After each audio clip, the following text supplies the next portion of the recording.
मैं भी क्लासेस सुल्तानपुर में आपका हार्दिक स्वागत करता हूं। इससे पहले जो है हमारी चर्चा पास्ट परफेक्ट कॉन्टिन्यूअस टेंस पर हुई थी, जिस पे हमने आपको बताया था कि किस तरीके से सिंस का यूज़ होता है, किस तरीके से फॉर का यूज़ होता है। क्लियर हुआ कि नहीं? और साथ ही साथ हमने आपको ये भी बताया था कि वहाँ पे पॉइंट ऑफ टाइम के लिए सिंस का यूज़ करते हैं और ड्यूरेशन ऑफ टाइम के लिए फॉर का यूज़ करते हैं। क्लियर हुआ कि नहीं? चीज़ थोड़ा याद रखिएगा। और उसी में एक चीज़ और बताया गया था कि जो है अगर आपको पास्ट परफेक्ट टेंस की चर्चा करनी है तो उससे पहले पास्ट इंडेफिनिट टेंस की चर्चा करनी ही करनी होगी, क्योंकि हम प्रेजेंट में खड़े होके सीधे सीधे पास्ट ऑफ पास्ट अर्थात पास्ट परफेक्ट पे नहीं जा सकते हैं। अगर हमें प्रेजेंट पे खड़े होके पास्ट परफेक्ट पे जाना है तो पास्ट इंडेफिनिट से होकर जाना ही पड़ेगा। ये चीज़ थोड़ा सा याद रखिएगा। इसके बाद जो है हमारी अगली चर्चा जो है वो फ्यूचर टेंस पर होगी। किस टेंस पर होगी? Future tense. अब ज़रा ध्यान से देखिए, जो फ्यूचर टेंस है इसमें सबसे पहला टेंस होता है future indefinite tense. Future indefinite tense, जरा ध्यान दीजिएगा। फ्यूचर टेंस जो होता है इसमें हम किसी भी बेसिक वर्ब का यूज़ ना करके सीधे सीधे हम मॉडल का यूज़ करते हैं। मॉडल में हमारी विल और शैल का यूज़ करते हैं। क्लियर हुआ कि नहीं? फ्यूचर टेंस में हम बेसिक वर्ब का यूज़ ना करके किसका यूज़ करते हैं? मॉडल, विल और शैल का।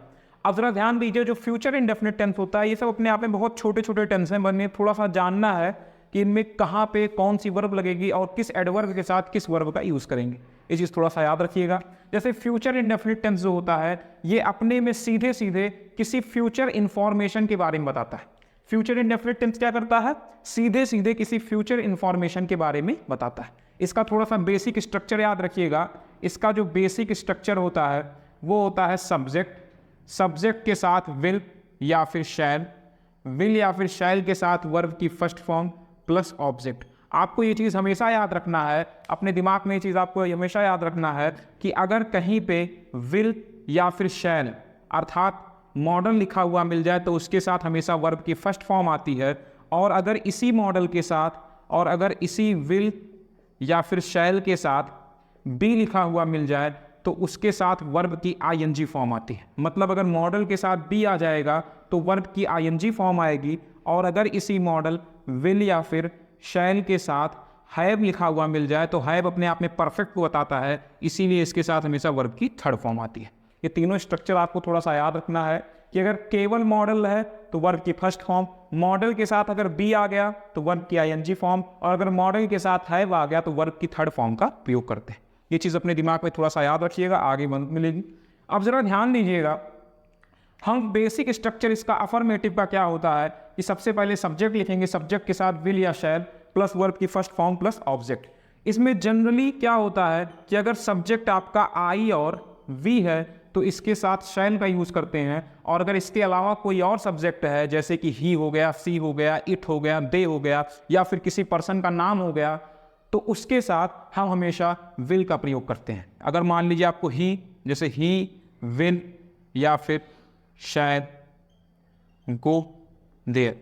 अब आप तुरंत यहाँ पे बताएंगे यहाँ पे ही लगा हुआ है तो ही के साथ जो है हम विल का प्रयोग करेंगे। और इसके अलावा मान लीजिए कोई अदर सब्जेक्ट आ जाए जैसे कि वी आ गया या फिर आई आ गया तो वी या फिर आई के साथ हम किसका यूज़ कर लेंगे? शैल का यूज़ कर लेंगे, चाहे वी आ जाए चाहे आई आ जाए। जनरली हम आई और वी अर्थात फर्स्ट पर्सन के साथ शैल का यूज़ करते हैं, और सेकंड पर्सन अर्थात यू और थर्ड पर्सन जिसको हम नॉन एक्टिव पर्सन बोलते हैं जैसे कि ही, सी, इट, दे या किसी के नाम के साथ हम विल का प्रयोग करते हैं। तो आपको क्या याद रखना है कि हम फर्स्ट पर्सन जैसे कि आई और वी के साथ शैल का प्रयोग करते हैं। इसके अलावा कोई और पर्सन अगर आ जाए या फिर किसी का नाम आ जाए तो उसके साथ जनरली किसका प्रयोग करते हैं? विल का प्रयोग करते हैं। क्लियर हुआ कि नहीं?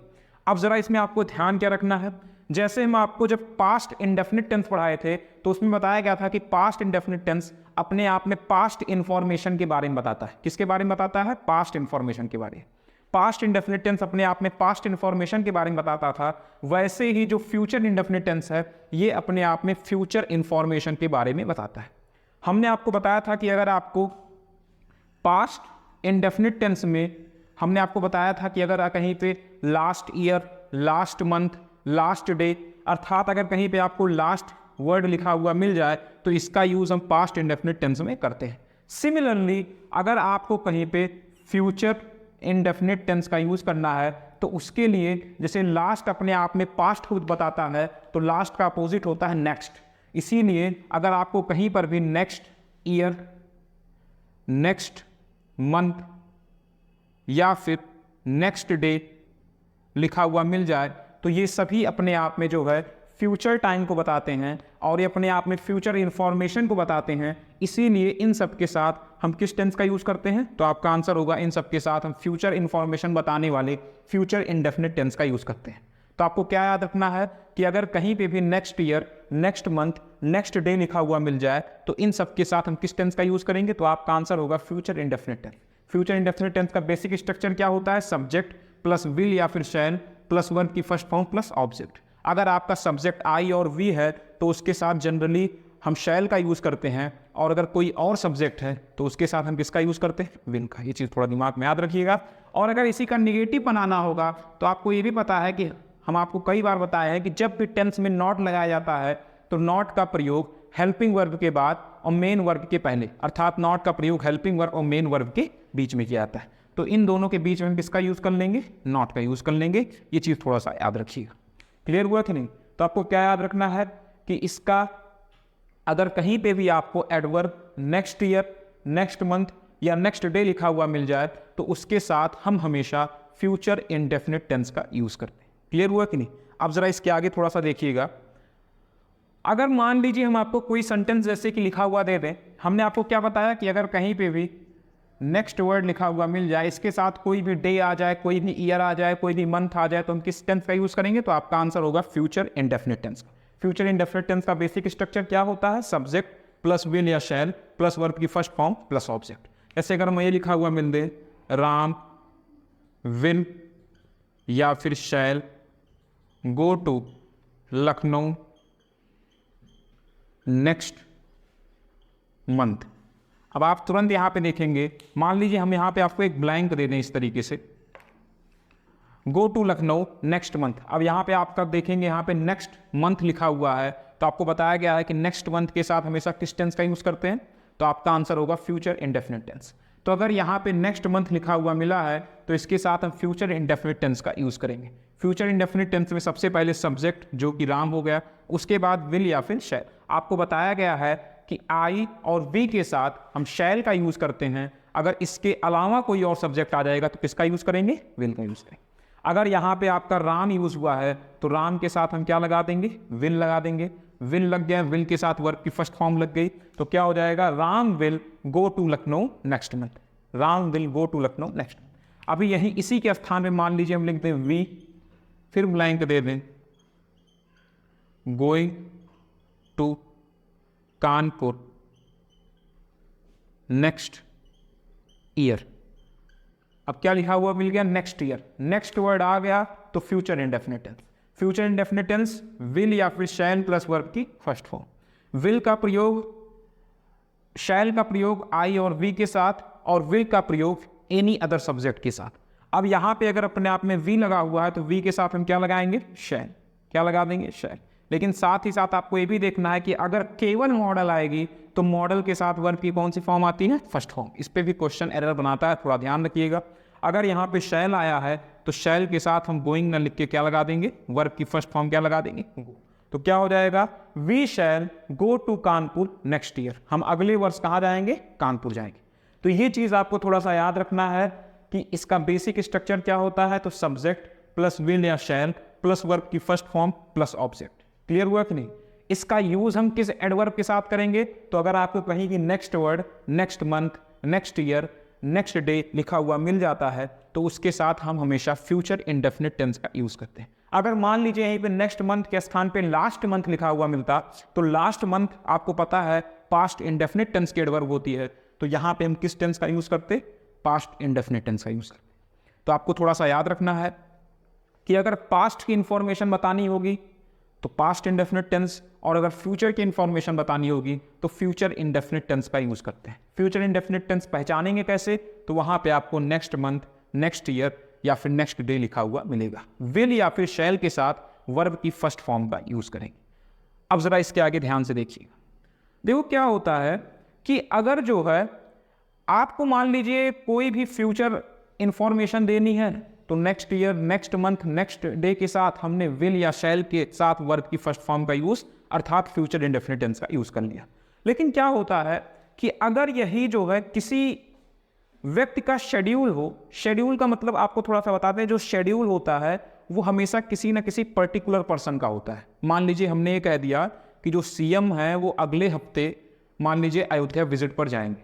अब अगर सीएम अगले हफ्ते अयोध्या जाएंगे तो जो सीएम हो गए या जितने भी पद होते हैं, सीएम हो गया, डीएम हो गया, पीएम हो गया, इन सबके अपने अपने शेड्यूल निर्धारित होते हैं, पहले से चीज़ें फिक्स होती हैं, पहले से चीज़ें फिक्स होती हैं।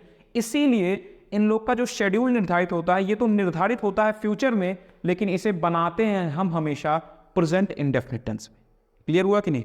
आपको क्या ध्यान रखना है कि अगर किसी व्यक्ति का शेड्यूल निर्धारित होता है, शेड्यूल तो हम हमेशा बनता है फ्यूचर का, लेकिन जो शेड्यूल होता है वो हमेशा फिक्स होता है, हमेशा परमानेंट होता है। ऐसा नहीं है कि अगर पीएम का जो है कल का शेड्यूल अमेरिका जाने का है तो उसे कल सुबह उठ के चेंज कर दिया जाएगा, नहीं रहने दो, कल अमेरिका नहीं जाएंगे, कल जो है चाइना जाएंगे। ऐसा नहीं होता है। जिन लोगों का अपना एक पद होता है, पद के लिए हम कभी भी फ्यूचर टेंस का यूज़ नहीं करते। एक फिक्स्ड शेड्यूल दिखाने के लिए हम हमेशा किस टेंस का यूज़ करते हैं? क्योंकि जो शेड्यूल होगा वो परमानेंट होगा, और परमानेंट को दिखाने के लिए हम किस टेंस का यूज़ करेंगे? आपको पता है परमानेंट प्रोसेस अगर कहीं पर भी आ जाएगी तो वहाँ पे हम प्रेजेंट इंडेफिनिट टेंस का यूज़ करेंगे। जैसे एग्जाम्पल से थोड़ा समझिए, जैसे लिख दें कि the CM will visit Ayodhya, the CM will visit Ayodhya next month. अब इसका मतलब क्या हो गया कि सीएम जो है अगले महीने अयोध्या जाएंगे। देखो मीनिंग तो बिल्कुल सही है, लेकिन क्या होता है, सीएम जो है अपने आप में एक रैंक है, अपने आप में एक पद है, और जो रैंक होता है, जो पद होता है, उनका जो शेड्यूल निर्धारित होता है वो परमानेंट होता है। और जो चीज़ें परमानेंट होती हैं उन्हें हम कभी भी फ्यूचर इंडेफिनिट टेंस में नहीं बनाएंगे। यहाँ पे भले अपने आप में नेक्स्ट मंथ, नेक्स्ट ईयर लिखा है, नेक्स्ट डे लिखा है, आपको हमने अभी बताया कि अगर ये कहीं पे लिखा हुआ मिल जाए तो फ्यूचर इंडेफिनिट टेंस का यूज़ करेंगे। लेकिन साथ ही साथ देखिए यहाँ पे किसकी चर्चा हो रही है? सीएम की। और सीएम जो होते हैं उनका शेड्यूल निर्धारित होता है, इसीलिए यहाँ पे हम विल विजिट का प्रयोग ना करके प्रेजेंट इंडेफिनिट टेंस अर्थात विजिट्स का यूज़ करेंगे। किसका यूज़ करेंगे? विजिट्स। क्योंकि आपको पता है कि जो प्रेजेंट इंडेफिनिट टेंस होता है उसमें वर्ब की फर्स्ट फॉर्म में एस या फिर ईएस का प्रयोग करते हैं। अब अगर यहाँ पे विजिट्स लगा दिए तो ये कौन सा टेंस बन गया? तो आपका आंसर होगा सर ये प्रेजेंट इंडेफिनिट टेंस बन गया। और प्रेजेंट इंडेफिनिट टेंस यहाँ पे बिल्कुल सही है।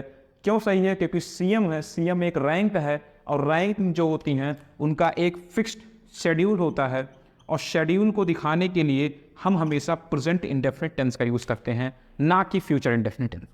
क्लियर हुआ कि नहीं? अभी मान लीजिए हम यहीं पे किसी व्यक्ति का नाम लिख देते कि Ram will visit Ayodhya, Ram will visit Ayodhya next month. अब यहाँ पे देखिए आप, ये एक जनरल सेंटेंस है, राम एक आम आदमी है, उसका जो है कोई शेड्यूल नहीं होगा। शेड्यूल हमेशा किसका होता है? तो जिसकी अपनी एक रैंक होती है, जिसका अपना एक पद होता है। तो यहाँ पे देखिए सीएम एक पद था तो इनका अपना एक शेड्यूल था, और शेड्यूल तो फ्यूचर में ही होगा, लेकिन उसे बनाएंगे किस टेंस में? प्रेजेंट इंडेफिनिट टेंस में। लेकिन अगर उसी के स्थान पे किसी आम नागरिक की चर्चा होगी, जैसे कि राम एक आम आदमी है और वो अगले महीने अयोध्या जाएगा, तो यहाँ पे ये अपने आप में बिल्कुल सही है। अर्थात अगर कोई आम आदमी होगा तब तो next month, next year general sentence होगा, तो इनके साथ ये अपने आप में फ्यूचर टाइम को दिखाते हैं, तो इनके साथ फ्यूचर इंडेफिनिट टेंस का यूज़ करेंगे। लेकिन अगर इसी के स्थान पे कोई रैंक आ जाएगी, जैसे सीएम आ गया, पीएम आ गया, तो इनका अपना एक फिक्स्ड शेड्यूल होता है, और फिक्स्ड शेड्यूल अपने आप में परमानेंट प्रोसेस होती है, और उसे जो है हम हमेशा किस टेंस में बनाते हैं? तो आपका आंसर होगा प्रेजेंट इंडेफिनिट टेंस। किस टेंस में बनाते हैं? Present indefinite. जैसे यहीं पे अगर एक एग्जांपल और दें कि जैसे the PM will visit USA next month. अब आप देखेंगे यहाँ पे लगा तो है नेक्स्ट मंथ। नेक्स्ट मंथ अपने आप में कैसा टाइम होता है? तो आप कहेंगे सर ये अपने आप में फ्यूचर टाइम होता है। अगर ये अपने आप में फ्यूचर टाइम है और इसके साथ विल के साथ वर्ब की फर्स्ट फॉर्म लगी हुई है तो सही तो है, कोई दिक्कत नहीं है। लेकिन उसी के पहले आपका ध्यान जाएगा कि यहाँ पे क्या है? पीएम। और पीएम अपने आप में क्या होता है, पीएम अपने आप में एक रैंक होती है, पीएम अपने आप में एक रैंक होती है, और रैंक जो होती है उनका एक फिक्स्ड शेड्यूल बनता है, उनका एक परमानेंट शेड्यूल बनता है। इसीलिए यहाँ पे फ्यूचर टाइम होते हुए भी हम फ्यूचर टेंस का यूज़ नहीं करेंगे, बल्कि किस टेंस का यूज़ करेंगे, प्रेजेंट इंडेफिनिट टेंस का। तो यहाँ पे आप विल विजिट को काट के क्या लिख देंगे, विजिट्स लिख देंगे। क्या लिख देंगे, विजिट्स। क्लियर हुआ कि नहीं? लेकिन अभी यहीं पे कोई आम आदमी का नाम होता, मान लो यहीं पे द पीएम को काट के मान लीजिए हम श्याम लिख देते हैं, तो Shyam will visit USA next month. अब देखिए यहाँ पे श्याम जो है एक जनरल आदमी है, एक आम आदमी है, उसका कोई परमानेंट शेड्यूल नहीं होता है। तो अगर फ्यूचर टाइम है तो फ्यूचर टाइम के साथ हम किस टेंस का यूज़ करेंगे, तो आपका आंसर होगा फ्यूचर इंडेफिनिट टेंस का यूज़ करेंगे। लेकिन अगर यहीं पे किसी रैंक का नाम आ जाए, पीएम का नाम आ जाए, सीएम का नाम आ जाए, डीएम का नाम आ जाए, तो वहाँ पे टाइम फ्यूचर का ही रहेगा, लेकिन टेंस कौन सा यूज़ करेंगे, प्रेजेंट इंडेफिनिट टेंस, अर्थात वर्ब की फर्स्ट फॉर्म के साथ एस या फिर ईएस का यूज़ करेंगे। क्लियर हुआ कि नहीं?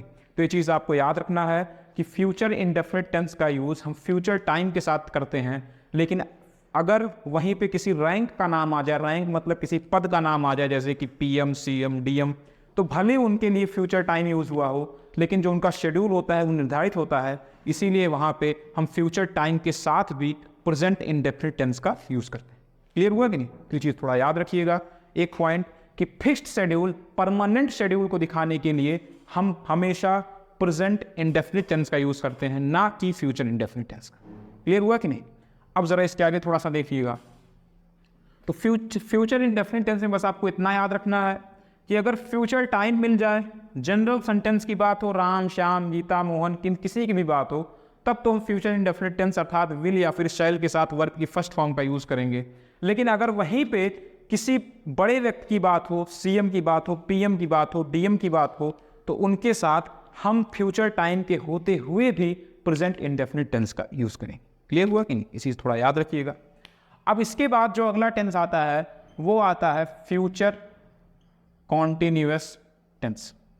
इसमें जनरली आपको कुछ नहीं याद रखना है, बस इतना याद रखना है कि फ्यूचर कॉन्टिन्यूअस टेंस का बेसिक स्ट्रक्चर क्या होता है। बाकी इससे क्वेश्चन बहुत ज़्यादा बनते नहीं हैं, तो इसका स्ट्रक्चर थोड़ा सा जान लीजिए। सबसे पहले आएगा सब्जेक्ट, सब्जेक्ट के साथ विल या फिर शैल, इसके बाद इसके साथ बी, और अगर हमने आपको बताया था कि अगर मॉडल के साथ बी लिखा हुआ मिल जाए तो उसके साथ हमेशा वर्ब की कौन सी फॉर्म यूज़ होती है, वर्ब की आईएनजी फॉर्म प्लस ऑब्जेक्ट। और अगर यहीं पे आपको नेगेटिव बनाना होगा तो हेल्पिंग वर्ब के तुरंत बाद हम किसका यूज़ कर लेंगे, नॉट का यूज़ कर लेंगे। तो क्या हो जाएगा, सब्जेक्ट प्लस विल या फिर shall plus not plus be plus verb की आईएनजी फॉर्म प्लस ऑब्जेक्ट। इसमें आपको और कुछ नहीं ध्यान रखना है, इससे क्वेश्चन नहीं बनते हैं। बस आपको इतना याद रखना है कि फ्यूचर कॉन्टिन्यूअस टेंस का बेसिक स्ट्रक्चर क्या होता है, तो इसमें विल या शैल के साथ बी और बी के साथ वर्ब की आईएनजी फॉर्म का प्रयोग करते हैं।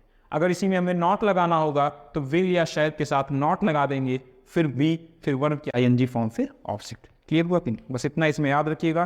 क्वेश्चन जनरली फ्यूचर में 3 ही टेंस से बनते हैं, फ्यूचर इंडेफिनिट, फ्यूचर परफेक्ट और फ्यूचर परफेक्ट कॉन्टिन्यूअस, जो आपको भी आगे बताएंगे। क्लियर हुआ कि नहीं? तो इसमें बस थोड़ा सा बेसिक स्ट्रक्चर याद रखिएगा, ठीक है। अब ज़रा देखिए, इसके बाद जो अगला टेंस आता है वो आता है फ्यूचर परफेक्ट टेंस। अगला टेंस है फ्यूचर परफेक्ट टेंस। ज़रा इसे ध्यान से देखिए, अपने आप में फ्यूचर है, साथ ही साथ परफेक्ट है। परफेक्ट मतलब हैव के साथ वर्ब की थर्ड फॉर्म। तो इसका बेसिक स्ट्रक्चर क्या हो जाएगा, सब्जेक्ट प्लस विल या फिर shall plus have plus verb की थर्ड फॉर्म प्लस ऑब्जेक्ट। तो सब्जेक्ट प्लस विल या shall plus have plus verb की थर्ड फॉर्म प्लस ऑब्जेक्ट। आपको फ्यूचर परफेक्ट टेंस में बस एक पॉइंट ध्यान रखना है, जो फ्यूचर परफेक्ट टेंस होता है ये अपने आप में ऐसे काम की चर्चा करता है जो फ्यूचर में कंप्लीट हो चुका होगा। फ्यूचर में क्या हो चुका होगा, कंप्लीट हो चुका होगा। इसीलिए इसमें आपको जनरली बाई, प्रीपोजिशन बाई के साथ टाइम लिखा हुआ मिलेगा। प्रीपोजिशन बाई के साथ क्या लिखा हुआ मिलेगा, टाइम लिखा हुआ मिलेगा। क्लियर हुआ कि नहीं? आपको क्या याद रखना है, बस एक पॉइंट, कि अगर ये प्रीपोजिशन बाई प्लस टाइम कहीं पे लिखा हुआ मिले तो इस एडवर्ब के साथ हम हमेशा फ्यूचर परफेक्ट टेंस अर्थात सब्जेक्ट के साथ विल या shall plus have plus verb की थर्ड फॉर्म प्लस ऑब्जेक्ट का यूज करते हैं। जैसे एग्जाम्पल अगर हम देखें तो Ram will have been bought by bought खरीदना, this car by the end of चलो टाइम में लिख दो बाई मंडे। तो अगर यहाँ पे आप देख रहे हैं कि यहाँ पे अगर आपको बाई मंडे लिखा हुआ मिल गया तो बाई लिखा है और बाई के साथ टाइम आ गया, तो इसके साथ हमने किस टेंस का यूज कर लिया, तो future perfect will have plus verb की थर्ड फॉर्म। तो इसके साथ हमने किस टेंस का यूज कर लिया, फ्यूचर परफेक्ट टेंस का। विल हैव के साथ हमने क्या लगा दिया, वर्ब की थर्ड फॉर्म, बाई बॉट। क्या हो जाएगा, Ram will have bought this car by Monday. By के साथ अगर आपको कहीं भी टाइम लिखा हुआ मिलेगा तो उसके साथ हम हमेशा फ्यूचर परफेक्ट टेंस का यूज करेंगे। इसका हिंदी क्या हो जाएगा कि राम सोमवार तक यह गाड़ी खरीद चुका होगा। क्लियर हुआ कि नहीं। तो आपको क्या ध्यान रखना है, एक पॉइंट कि अगर कहीं पे भी बाई के साथ, देखो पेपर में आपको एडवर्ब थोड़ी ध्यान रखनी है। अगर कहीं भी आपको बाई के साथ मंडे लिखा हुआ मिल गया तो फ्यूचर परफेक्ट टेंस, लेकिन अगर यहीं पे हम ये लिख दें कि Ram will have bought this car next Monday. अब देखिए एडवर्ब का कितना बड़ा रोल है। हमने बस बाई के स्थान पे क्या लिख दिया, नेक्स्ट। आपको पता है नेक्स्ट के साथ नेक्स्ट वर्ड अगर कहीं पे आ गया तो वो अपने आप में कौन सा टेंस बताता है, तो वो बताता है फ्यूचर इंडेफिनिट टेंस। अभी हमने आपको पढ़ा है कि नेक्स्ट के साथ किस टेंस का यूज करते हैं, तो फ्यूचर इंडेफिनिट टेंस। और ये कौन सा टेंस है, फ्यूचर परफेक्ट। तो ये सेंटेंस अपने आप में क्या हो जाएगा, गलत हो जाएगा। इसे सही करने का तरीका क्या है कि हम इसके साथ किस टेंस का यूज करें, फ्यूचर इंडेफिनिट। तो फ्यूचर इंडेफिनिट में क्या यूज करते हैं, विल या शैल प्लस वर्ब की फर्स्ट फॉर्म। तो हैव को काटेंगे, बॉट को काटेंगे, विल के साथ वर्ब की फर्स्ट फॉर्म, बॉट का फर्स्ट फॉर्म क्या हो जाता है, बाई। तो क्या हो जाएगा, Ram will by this car next Monday. Ram अगले सोमवार को यह गाड़ी खरीद लेगा। तो आपको क्या ध्यान रखना है कि अगर नेक्स्ट के साथ टाइम लिखा हुआ मिले तो फ्यूचर इंडेफिनिट टेंस, अगर बाई के साथ टाइम लिखा हुआ मिले तो फ्यूचर परफेक्ट टेंस। क्लियर हुआ कि नहीं। अब यहीं पे हम लिख दे कि शाम blank they they this book by the end of this month. By के साथ क्या लिखा है, end of this month. Month अपने आप में क्या है, टाइम। तो अगर बाई प्लस टाइम आ गया तो आप किस टेंस का यूज करेंगे, तो आपका आंसर होगा फ्यूचर परफेक्ट टेंस का। अगर यहाँ पे बाई के साथ टाइम लिखा हुआ मिला है तो यहाँ पे हम फ्यूचर परफेक्ट टेंस का यूज करेंगे। तो यहाँ पे आप क्या लिख देंगे, शाम के साथ आपको पता है विल का यूज करेंगे और विल के साथ फिर क्या लगा देंगे, हैव लगा देंगे और हैव के साथ क्या लगा देंगे, बॉट लगा देंगे, वर्ब की थर्ड फॉर्म यूज कर लेंगे। तो क्या हो जाएगा, Shyam will have bought this book by the end of this month. Clear हुआ कि नहीं। तो आपको क्या ध्यान रखना है कि अगर कहीं पे भी नेक्स्ट के साथ टाइम लिखा हुआ मिलेगा तो फ्यूचर इंडेफिनिट टेंस, और अगर कहीं पे भी प्रीपोजिशन बाई के साथ कोई टाइम लिखा हुआ मिलेगा तो वहां पे फ्यूचर परफेक्ट टेंस अर्थात विल या shall plus have plus verb की थर्ड फॉर्म का यूज करें। ये चीज थोड़ा दिमाग में याद रखिएगा कि अगर कहीं पे नेक्स्ट के साथ टाइम लिखा हुआ मिला तो फ्यूचर इंडेफिनिट टेंस, और अगर कहीं पे बाई के साथ टाइम लिखा हुआ मिला तो फ्यूचर परफेक्ट टेंस का यूज करेंगे। क्लियर हुआ कि नहीं। अब जरा ध्यान दीजिएगा इसी में आगे, जरा ध्यान दीजिए इसमें। इसके बाद जो अगला टेंस होता है वो होता है फ्यूचर परफेक्ट कॉन्टिन्यूअस टेंस। कौन सा टेंस होता है, फ्यूचर परफेक्ट कॉन्टिन्यूअस टेंस।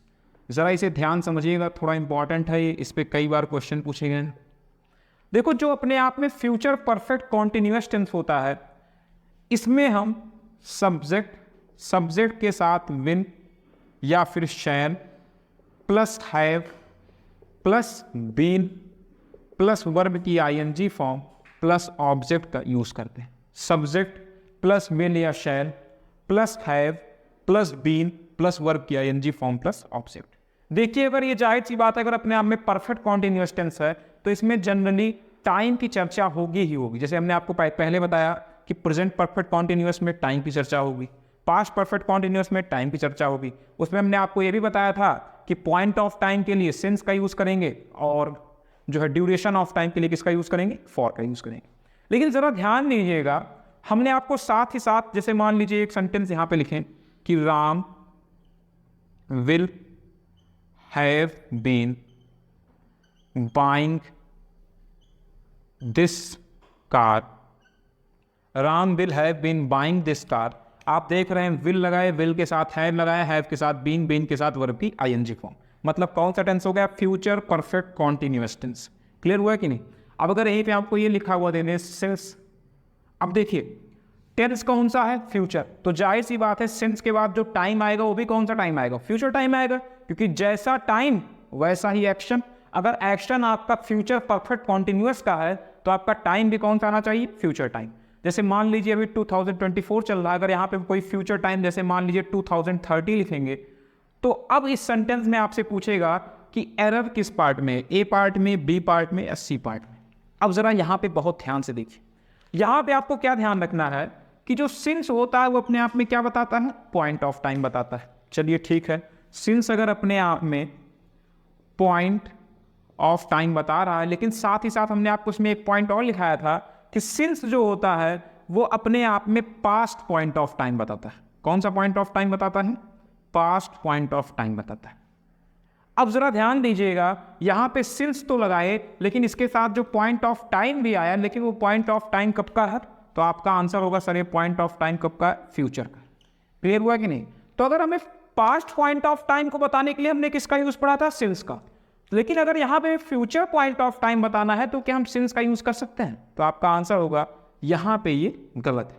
अगर हमें फ्यूचर पॉइंट ऑफ टाइम बताना है तो उसके लिए हम सिंस का यूज ना करके यहाँ पे एक नई प्रीपोजिशन का यूज करते हैं, वो प्रीपोजिशन होती है फ्रॉम। वो प्रीपोजिशन क्या होती है, फ्रॉम।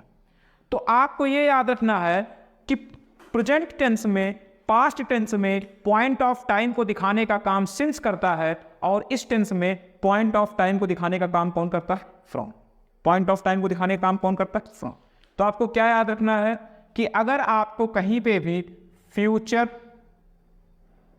पॉइंट ऑफ टाइम बताना है तो वहां पे हम प्रीपोजिशन किसका यूज करेंगे, तो वहां पे हम प्रीपोजिशन फ्रॉम का यूज करेंगे। अगर कहीं पे भी फ्यूचर पॉइंट ऑफ टाइम बताना है तो वहां पे हम प्रीपोजिशन फ्रॉम का यूज करेंगे। और अगर हमें यहीं पे पास्ट पॉइंट ऑफ टाइम को दिखाना था तो हम प्रीपोजिशन सिंस का यूज किए थे, लेकिन अगर हमें फ्यूचर पॉइंट ऑफ टाइम को दिखाना होगा तो हम किसका यूज करेंगे, फ्रॉम का यूज करेंगे। Example, Ram will have been buying this car from 2030। Point of time कैसा था, फ्यूचर का था, तो हमने प्रीपोजिशन कौन सा यूज कर लिया, फ्रॉम का यूज कर लिया। पेपर में यहां से क्वेश्चन कई बार पूछे गए हैं, थोड़ा सा आपको ध्यान रखना है। जैसे अगर यहीं पे हम एक क्वेश्चन आपको और दे दें कि Ram has been buying this car since या फिर फ्रॉम 2011, तो आप तुरंत देखेंगे सर ये प्रेजेंट परफेक्ट कॉन्टिन्यूअस टेंस है और प्रेजेंट परफेक्ट कॉन्टिन्यूअस टेंस में 2011 जो है ये अपने आप में पास्ट पॉइंट ऑफ टाइम है, तो इसके साथ हम किसका यूज करेंगे, सिंस का यूज करेंगे। क्लियर हुआ कि नहीं? तो आपको क्या ध्यान रखना है, पास्ट पॉइंट ऑफ टाइम को दिखाने के लिए सिंस का यूज और फ्यूचर पॉइंट ऑफ टाइम को दिखाने के लिए किसका यूज करते हैं, फ्रॉम का।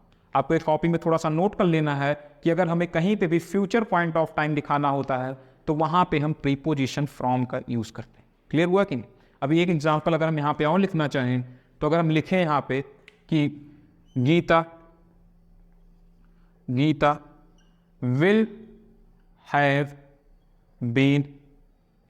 Will have been sold this house since या फिर फ्रॉम 2050। अब आप देखेंगे यहाँ पे जो 2050 जो टाइम लिखा हुआ है ये अपने आप में कैसा टाइम है, तो ये अपने आप में फ्यूचर पॉइंट ऑफ टाइम है और फ्यूचर पॉइंट ऑफ टाइम को दिखाने के लिए हमने आपसे क्या कहा है, किसका यूज करते हैं, तो आपका आंसर होगा फ्रॉम का यूज करते हैं। किसका यूज करते हैं, फ्रॉम का। तो क्या हो जाएगा, Geeta will have been sold this house from 2050। Clear हुआ कि नहीं? तो आपको क्या ध्यान रखना है कि पास्ट पॉइंट ऑफ टाइम को दिखाने के लिए सिंस का यूज करेंगे और फ्यूचर पॉइंट ऑफ टाइम को दिखाने के लिए किसका यूज करेंगे? फ्रॉम का यूज करेंगे। क्लियर हुआ? तो ये चीज आपको थोड़ा सा याद रखिएगा कि past future perfect continuous tense में, अगर जाहिर सी बात है फ्यूचर परफेक्ट कॉन्टिन्यूअस टेंस है तो इसमें टाइम भी कौन सा आएगा? फ्यूचर। और अगर वो टाइम फ्यूचर में है और वो पॉइंट ऑफ टाइम है तो फ्यूचर पॉइंट ऑफ टाइम के लिए किसका यूज करते हैं? फ्रॉम का। ड्यूरेशन ऑफ टाइम का सेम कॉन्सेप्ट है। ड्यूरेशन ऑफ टाइम के लिए चाहे वो पास्ट में हो, चाहे प्रेजेंट में हो, चाहे फ्यूचर में हो, हमेशा हम फॉर का यूज करेंगे। क्लियर हुआ कि नहीं? तो आपको क्या ध्यान रखना है? ड्यूरेशन ऑफ टाइम के लिए फॉर का यूज करते हैं और पॉइंट ऑफ टाइम के लिए प्रेजेंट और पास्ट में सिंस का यूज करते हैं, जबकि फ्यूचर में हम फ्रॉम का यूज करते हैं। जरा ध्यान दीजिएगा, इसे लिखें, इसी यही सेंटेंस ले लें कि Gita will have been sold this house। अब आपको यहां पे हम आपको 3 ऑप्शन दे दें कि सिंस या फिर फॉर या फिर फ्रॉम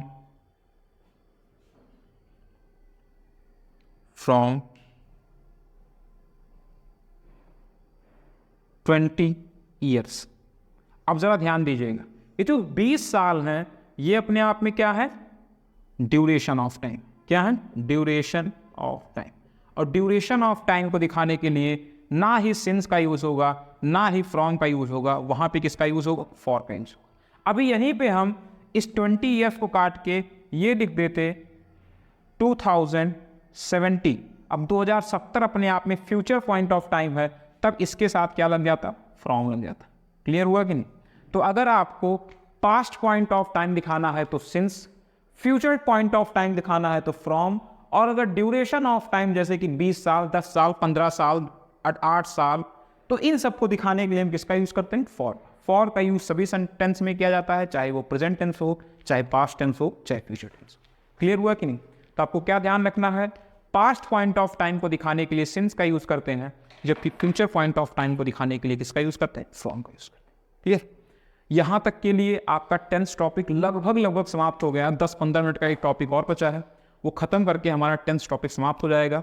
इसके बाद हमारी अगली चर्चा जो है वो कंडीशनल सेंटेंसेस पर होगी, जिस पे आपके आइए मान लीजिए कि टेंस, कंडीशनल, वॉइस और नरेशन, ये 4 टॉपिक ऐसे हैं जहां से आपके एग्जाम में सीधे 4 से 5 क्वेश्चन अर्थात 8 से 10 नंबर सीधे पूछे जाते हैं। तो इसका वेटेज बहुत ज़्यादा है, ध्यान से समझिएगा।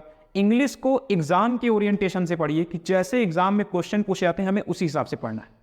क्लियर हुआ कि नहीं? इस एग्जाम में स्पॉटिंग द एरर पूछा जाता है, तो वो किस तरीके से पूछा जाता है, सिंस, फ्रॉम, इन सब चीज़ों को थोड़ा सा याद रखिएगा। टेंस पे हमारी चर्चा बस 8 से 10 मिनट होगी, उसके बाद हम सीधा कंडीशनल पर बात करेंगे और हमारी अगली क्लास जो है वो कंडीशनल सेंटेंसेस पर। यहाँ तक के लिए